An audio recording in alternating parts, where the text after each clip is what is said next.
Damai sejahtera Allah yang melampaui segala akal dan pikiran, itulah yang menyertai hati kamu di dalam Kristus Yesus Tuhan kita. Amin. Selamat hari Minggu bagi saudara-saudara yang boleh beribadah pada pagi ini. Kami juga menyapa Bapak Ibu dan para pemuda yang ibadah dari kediaman kita masing-masing. Selamat hari Minggu, semoga kita dalam keadaan sehat. Firman Tuhan yang boleh menyapa kita dan menjadi renungan pada pagi hari ini di minggu ke-15 setelah Trinitatis dari Injil Markus ayat 8. Injil Markus pasal 8 ayat 31 sampai 38. Saya akan bacakan untuk kita semua. Ayat 31 sampai ayat 38. Kemudian mulailah Yesus mengajarkan kepada mereka bahwa anak manusia harus menanggung banyak penderitaan dan ditolak oleh tua-tua, imam-imam, kepala dan ahli-ahli Taurat, lalu dibunuh dan bangkit sesudah 3 hari. Hal ini dikatakannya dengan terus terang, tetapi Petrus menarik Yesus ke samping dan menegur dia. Maka berpalinglah Yesus dan sambil memandang murid-muridnya, ia memarahi Petrus, katanya, "Enyahlah iblis, sebab engkau bukan memikirkan apa yang dipikirkan Allah, melainkan apa yang dipikirkan manusia." Lalu Yesus memanggil orang banyak dan murid-muridnya dan berkata kepada mereka, "Setiap orang yang mau mengikut aku, ia harus menyangkal dirinya, memikul salibnya dan mengikut aku. Karena siapa yang mau menyelamatkan nyawanya, ia akan kehilangan nyawanya. Tetapi barang siapa kehilangan nyawanya karena aku dan karena Injil, ia akan menyelamatkannya. Apa gunanya seorang memperoleh seluruh dunia, tetapi ia kehilangan nyawanya? Karena apakah yang dapat diberikannya sebagai ganti nyawanya? Sebab barang siapa malu karena aku dan karena perkataanku di tengah-tengah angkatan yang tidak setia dan berdosa ini, Anak Manusia pun akan malu karena orang itu apabila ia datang kelak dalam kemuliaan Bapanya, diiringi malaikat-malaikat kudus." Demikian firman Tuhan. Saudara-saudara, pengharapan Mesias sebenarnya itu sudah disuarakan jauh sebelumnya dalam perjanjian lama, ya.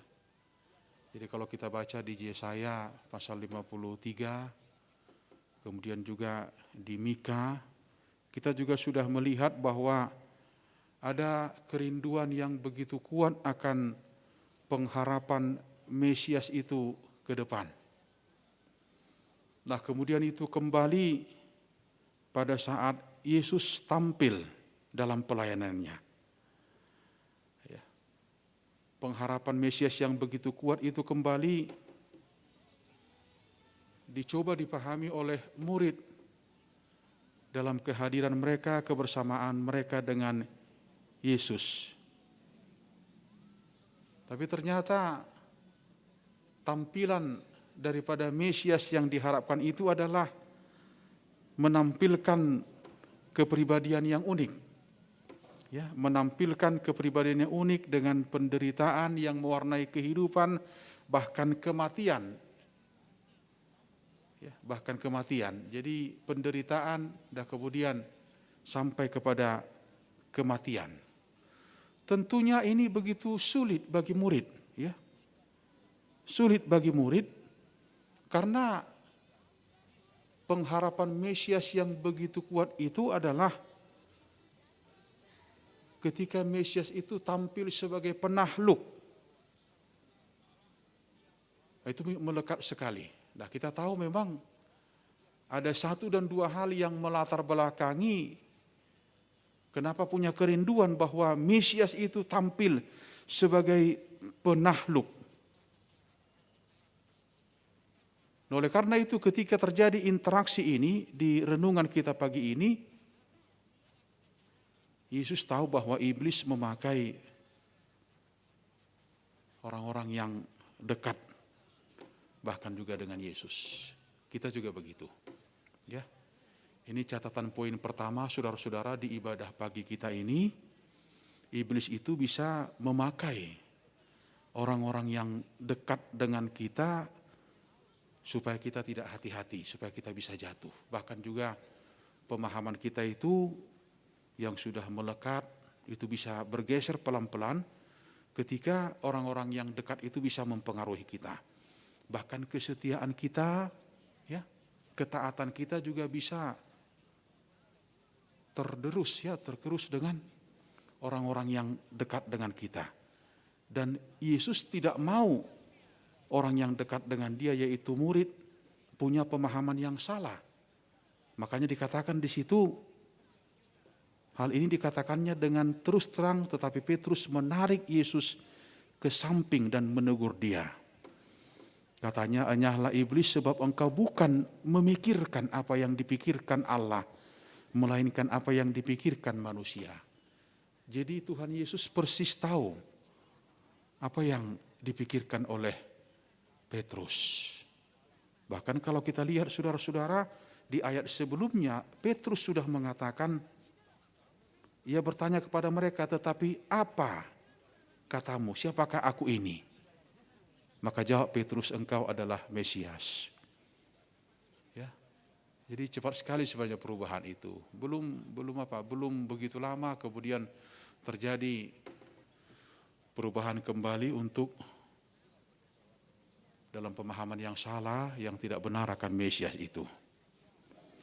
Saudara-saudara, memang tidak semua orang mau mengambil keputusan untuk yang tidak populer, ya. Tidak semua, bahkan hampir nggak ada juga orang yang mau mengambil keputusan yang tidak populer gitu, tidak populer. Oleh karena itu memang untuk satu pengorbanan, untuk tantangan, untuk satu kerugian, tidak ada juga yang mau, dan itu semua adalah bentuk ketidakpopuleran. Ya, tidak populer untuk berkorban, tidak populer untuk step daripada tantangan yang satu kepada tantangan yang lain, bahkan untuk rugi.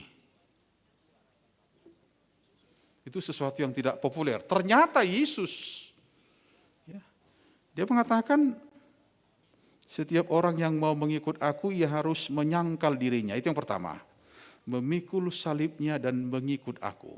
Jadi sebelum mengikut Yesus ada menyangkal, ya, ada menyangkal diri, ada memikul salib. Kan itu gak populer gitu.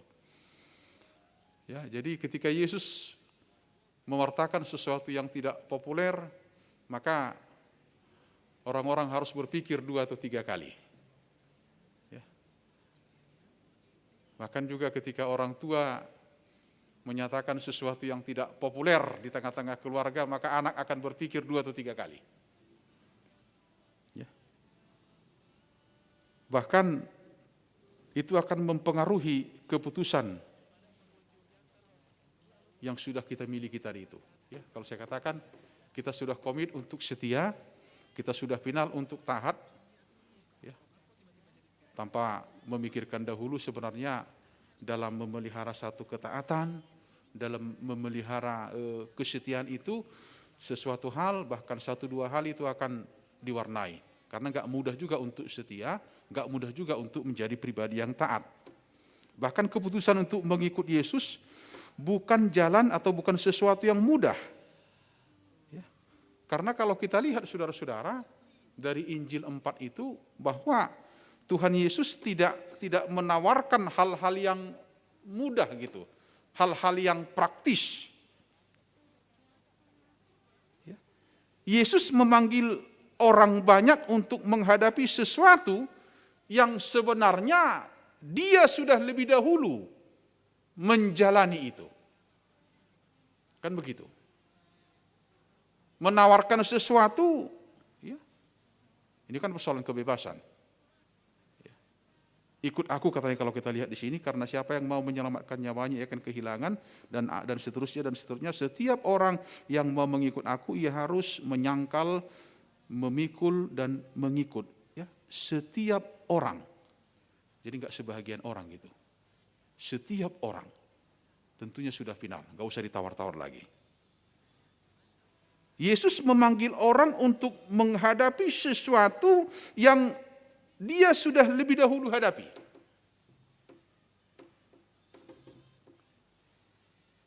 Jadi bukan yang dia tidak pernah hadapi, tapi sesuatu yang Yesus sudah lebih dahulu hadapi.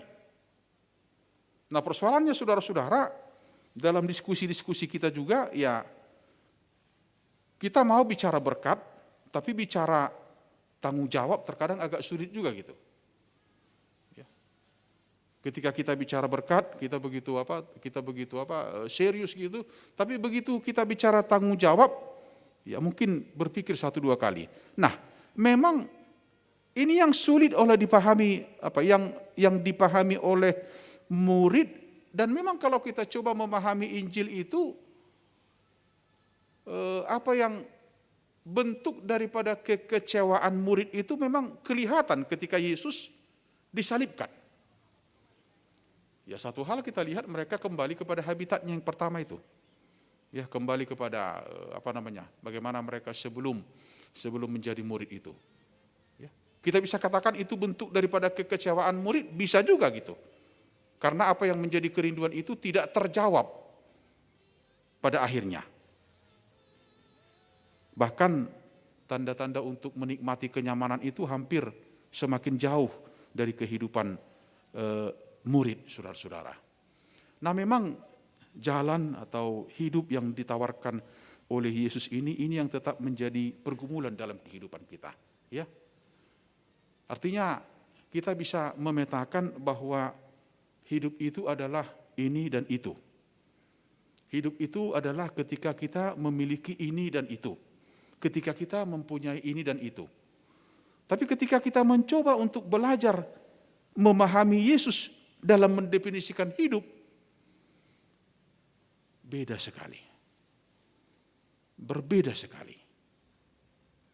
Yesus memahami hidup adalah bukan ketika menerima ini dan itu, memiliki ini dan itu, tapi ketika memberikan ini dan itu.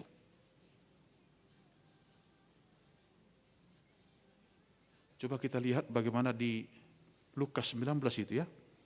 Soal Zakheus itu kan.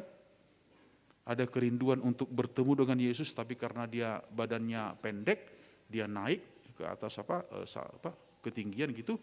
Nah, kemudian Yesus melihat, dia suruh turun. Nah, apa yang dihasilkan, komitmen yang dihasilkan dari kebersamaan itu? Setengah akan saya kembalikan kepada orang miskin, katanya. Kalau ada saya ambil, 4 kali lipat akan saya kembalikan. Di Lukas pasal 19. Memberikan apa? Memberikan kepercayaan, ya, kepastian kepada Zakheus, kepada wanita Samaria, kepada wanita yang akan dilempari itu. Aku juga tidak akan menghukum kamu.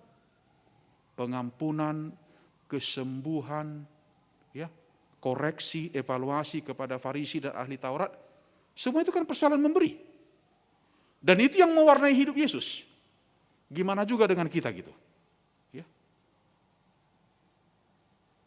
Gimana juga dengan kita kalau kita memang tetap akan meneladani pribadi yang satu ini, yaitu Yesus.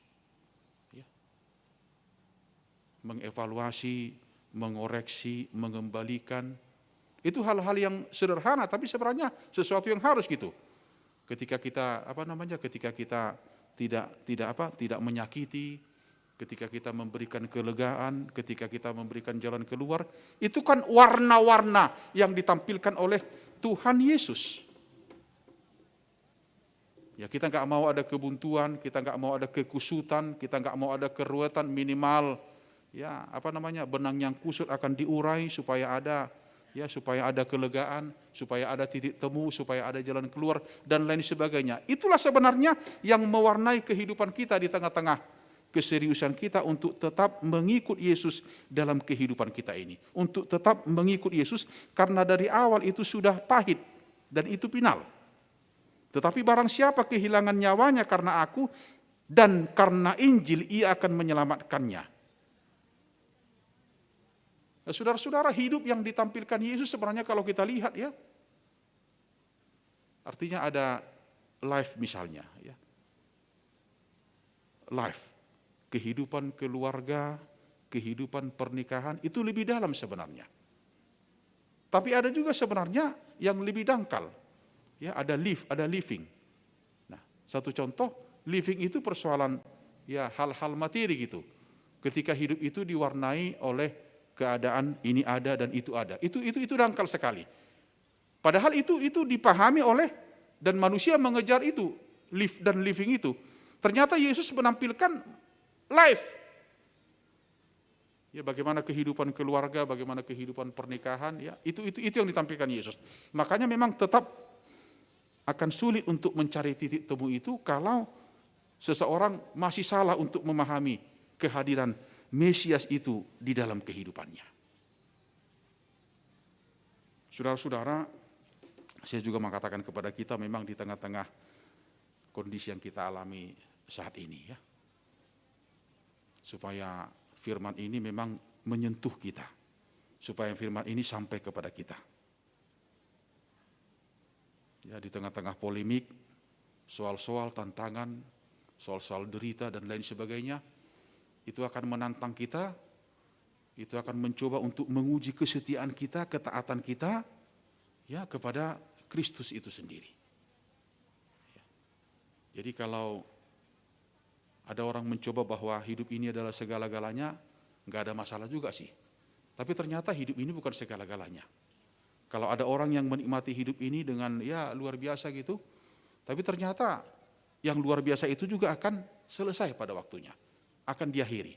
Oleh karena itu kalau toh memang ini akan diakhiri, tentunya orang berpikir, apakah ada yang tidak akan diakhiri?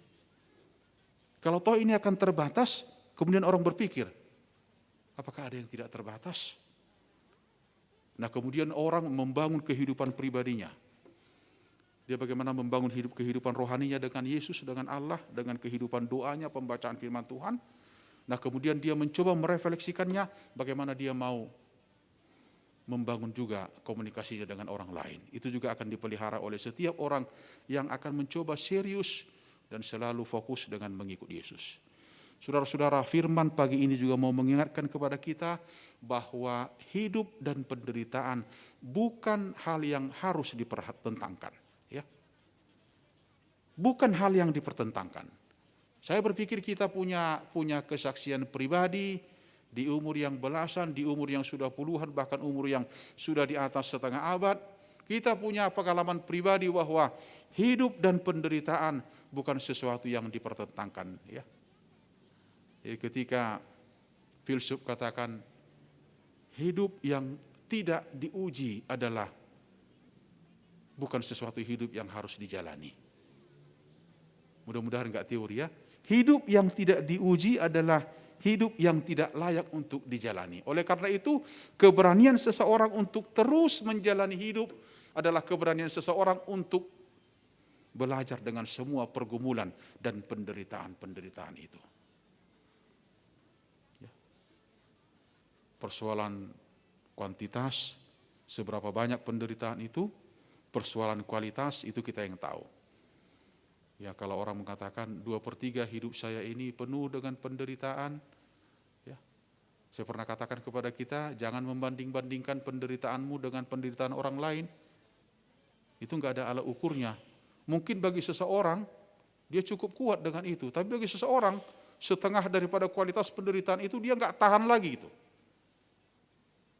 Tapi ketika kita tetap akan meneladani penderitaan Yesus, maka kita akan belajar bahwa apa yang kita alami ini sebenarnya belum seberapa dengan yang dialami oleh Yesus. Dan kalau saya katakan tadi, Dia mengajarkan sesuatu yang dia sudah pernah lalui. Oleh karena itu, kepada siapa kita mengadu? Kepada siapa kita meminta dan memohon? Tentunya kepada Dia yang sudah lebih dahulu mengalami dan memenangkan itu. Teruslah belajar saudara-saudara untuk memahami hidup yang sebenarnya. Bukan hidup yang dangkal, bukan hidup yang murahan, bukan hidup yang tidak berkualitas. Walaupun banyak orang yang menikmati kehidupan yang dangkal, tidak berkualitas dan tidak bermutu. Tapi Yesus mengisi kehidupannya itu dengan kehidupan yang bermutu, kehidupan yang berkualitas. Tampilkanlah itu saudara-saudara. Ketika seorang bapak bisa menampilkan itu di tengah-tengah perjalanan keluarga, ketika seorang ibu menampilkan itu dengan pengorbanannya yang tidak akan pernah berkesudahan, kemudian nilai juang itu akan menjadi kekuatan bagi anak-anak yang melihat itu dari tampilan orang tuanya. Dia akan menjadi generasi yang kuat. Ya, dia tidak akan mungkin menjadi generasi yang cengeng. Kenapa? Karena dia melihat itu dari orang yang paling dekat kepada dia. Ya, jadi kalau kita komit bagi ini dengan kesetiaan kita kepada Yesus, ketaatan kita kepada Yesus, marilah memelihara itu supaya kita tidak jauh atau mungkin semakin jauh daripada yang kita teladani dalam kehidupan kita ini. Kita nggak tahu juga saudara-saudara ya. Ada prediksi dan 1-2 hal dalam keadaan kita ini, ya silakan saja, sah-sah saja, boleh saja, nggak ada masalah. Ya, prediksi orang pintar, prediksi orang bisa, nggak ada masalah. Tapi kita kan nggak hidup dengan prediksi, kita hidup dengan iman, kita hidup dengan kesetiaan dan ketaatan kita.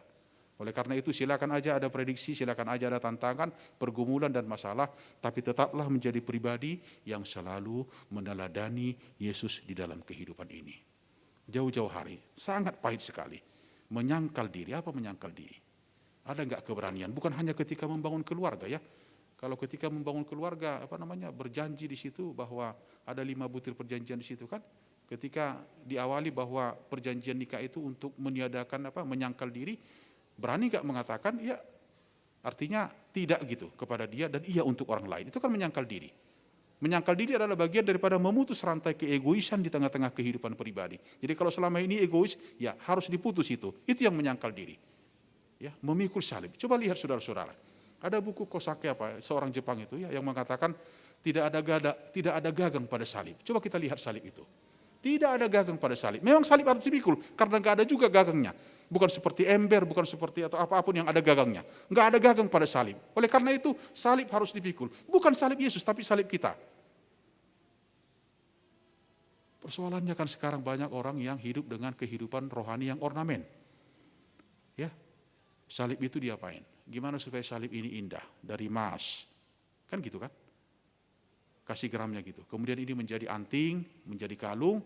Nah kemudian ya, kehidupan yang diwarnai oleh kekristenan ornamen. Ya, wanita pakai salib, pakai kalung salib. Nah otomatis identitasnya orang melihat bahwa dia adalah Kristen. Nah kemudian ada juga salib yang dari kayu. Ada juga salib yang dipajang di depan pintu rumah dan lain sebagainya. Enggak ada masalah dengan itu. Tapi itu bisa hanya sekedar ornamen. Ya. Bahkan ada orang saudara-saudara yang memahami salib itu karena enggak ada gagangnya pada salib, dia coba untuk mengurangi mengurangi volume daripada salib itu. Dia potong sedikit-sedikit, dia potong sedikit-sedikit. Akhirnya itu bukan salib, tapi hanya seperti sebatang kayu. Dalam kehidupan kita juga seperti itu. Ya. Kita coba potong salib itu sedikit-sedikit, akhirnya dia akan menjadi sebatang kayu karena kita enggak mau juga dengan pergumulan-pergumulan dan tantangan. Kita hanya mau dengan kesenangan-kesenangan dan kesenangan. Itu orang yang memotong salib itu. Tidak ada gagang pada salib. Oleh karena itu, karena enggak ada gagangnya, pikullah salib itu. Pikullah salibmu itu. Kita yang bisa mendefinisikan itu, apa salib itu. Ya, tapi itu bukan salib yang konyol, bukan penderitaan yang konyol, tapi penderitaan yang sudah kita teladani di dalam Yesus. Apa warna itu? Warna penderitaan itu adalah warna ketaatan, warna kesetiaan. bagaimana Yesus setia kepada tanggung jawabnya dia. Bahkan kesetiaannya untuk mengorbankan hidupnya untuk menaikkan manusia yang sudah jatuh ke dalam dosa itu. Warna pengorbanan. Ya. Oleh karena itu saudara-saudara, janganlah mengeluh ya. Teruslah berkorban. Ya. Teruslah berkorban untuk orang-orang yang kita sayangi. Ya. Untuk orang-orang yang kita teladani seperti Yesus dalam kehidupan kita. Saya katakan pagi ini, tidak ada gagang pada salib. Jadi enggak usah dipermudah. Enggak usah hidup dengan kekristenan yang ornamen. Di mobil ada ya, I love Jesus. Ya. Kemudian di rumah juga begitu, ada gambar-gambar salib, ada stiker-stiker salib. Itu ornamen sekali. Lebih bagus itu enggak usah kelihatan, tapi hidup kita menampilkan salib itu dengan kesetiaan kita, baik dalam suka dan duka yang akan terus mewarnai kehidupan kita yang seperti katakan, itulah life tadi itu. Tuhan memberkati kita untuk selalu membangun kesetiaan kita untuk mengikut Yesus dalam kehidupan kita ini sampai akhir kehidupan kita. Amin. Kita berdoa. Terima kasih Allah Bapa di surga, pada pagi ini kami sudah menjalani hari lepas hari, bahkan ke minggu yang baru ini. Biarlah Engkau selalu memberikan semangat kepada kami untuk menjalani kehidupan ini Tuhan, dengan semua keterbatasan yang masih harus kami jalani. Ingatkan kami ya Tuhan untuk selalu meneladani Engkau dalam kehidupan kami, supaya tidak ada yang boleh merubah pribadi kami Tuhan, pribadi yang sudah kami miliki Tuhan ketika kami mengenal dan percaya kepada Engkau di tengah-tengah situasi ini Tuhan. Bahkan degradasi dan penurunan yang sudah boleh kami lihat Tuhan di tengah-tengah situasi ini, biarlah kami boleh semakin dibangkitkan, disemangati, supaya kami Tuhan tidak terlelap dengan kondisi ini, supaya kondisi ini tidak menjadi satu alasan penguatan bagi kami Tuhan untuk tidak setia kepada Engkau, tidak taat kepada Engkau, bahkan dalam kehidupan kami sehari-hari. Kami tahu Tuhan bahwa hidup ini tidak mudah, tapi hidup ini harus kami jalani. Kami percaya pemeliharaanmu dalam kehidupan kami dengan caramu yang terkadang kami tidak pahami dan kami tidak bisa mengerti. Tapi kami yakin bimbinganmu Tuhan akan selalu menguatkan kami. Di tengah-tengah keluarga, bahkan juga orang-orang muda, di tengah-tengah pendidikan, pekerjaan, bahkan dunia kerja yang kami geluti, biarlah kami selalu meneladani kehidupan-Mu. Kami juga doakan Tuhan bangsa ini, kota ini, di mana kami tinggal dan hidup, biarlah Engkau memulihkan pada saatnya, sehingga kami boleh menata kembali Tuhan ke arah yang lebih pasti, ke arah yang lebih benar. Terima kasih Tuhan Yesus. Dengarkanlah doa permohonan kami ini. Amin.